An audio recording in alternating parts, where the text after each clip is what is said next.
do this, look. Right, so this video is all about the role of the father. This is James. Say hello, James. Hello, James. Say hello, James.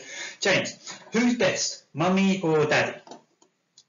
James, who's best? Daddy. Daddy's best. Good boy.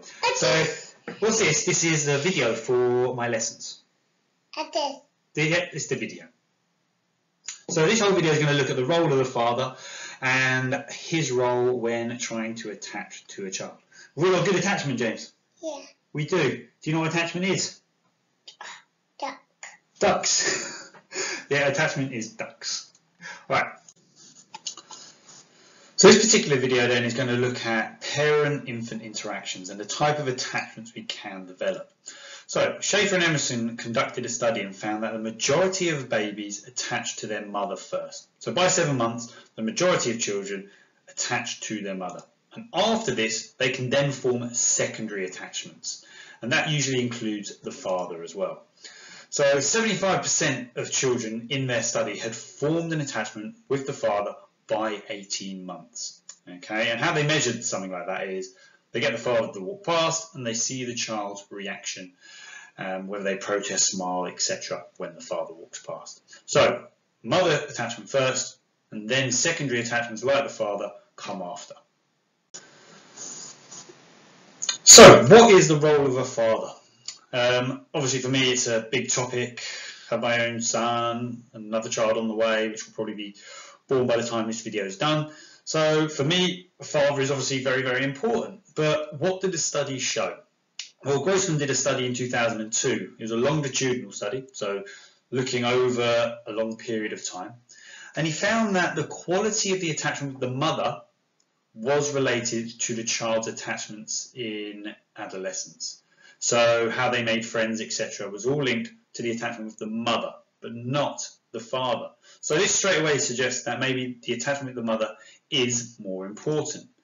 However, the quality of the play with the father was associated with their childhood attachments they made with their friends. So it appears that the mother's attachment might be more important, but the father does have a role to play. The quality of the play that the father has with the child can affect their childhood friendships.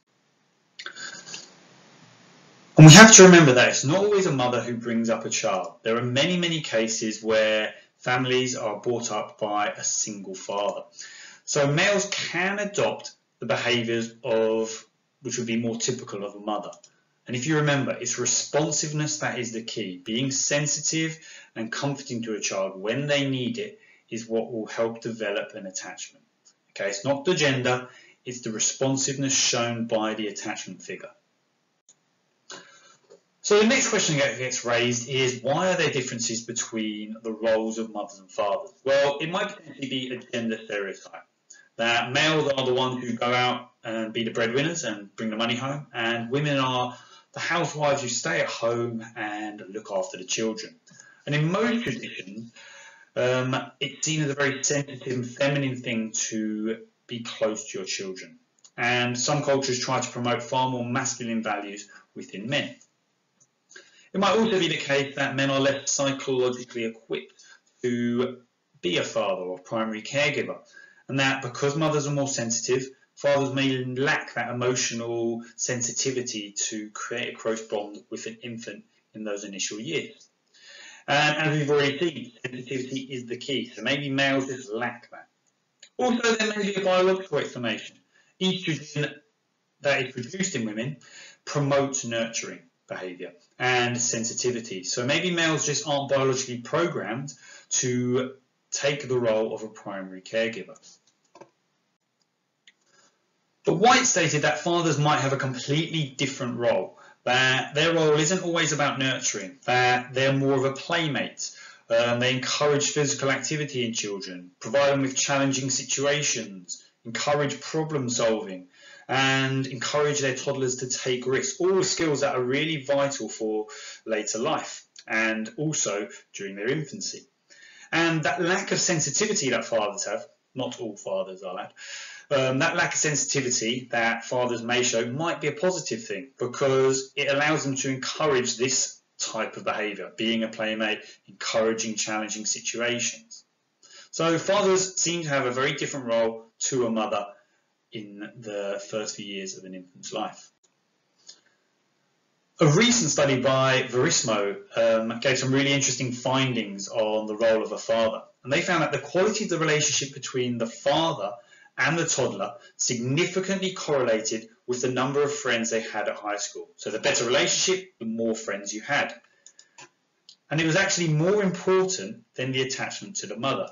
And Varissmo said that this might be because fathers themselves promote social skills and act as a playmate with children themselves. So if a child is playing with a father all the time, they're developing all those social skills, how to deal with challenging situations from an early age. So Varissmo's study shows that perhaps the relationship with the father has a bigger effect on the number of preschool friends than the attachment with the mother. So we're going to now have a look at the evaluation and AO3 points for the role of the father.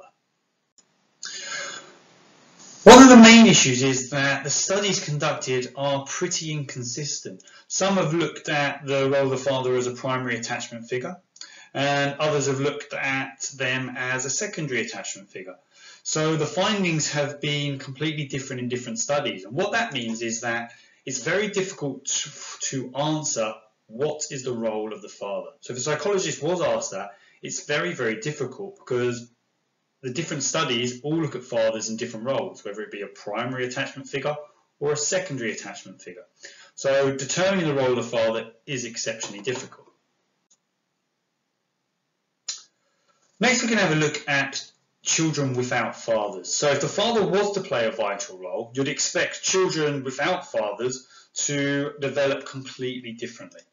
However, McCallum's study in 2004 showed that children who grew up in single-sex families or same-sex families didn't develop any differently than two-parent heterosexual families. So it suggests that maybe the role of the father isn't as important as the role of the mother, especially when children growing up in single-sex or same-sex families develop as normally as children brought up with a father.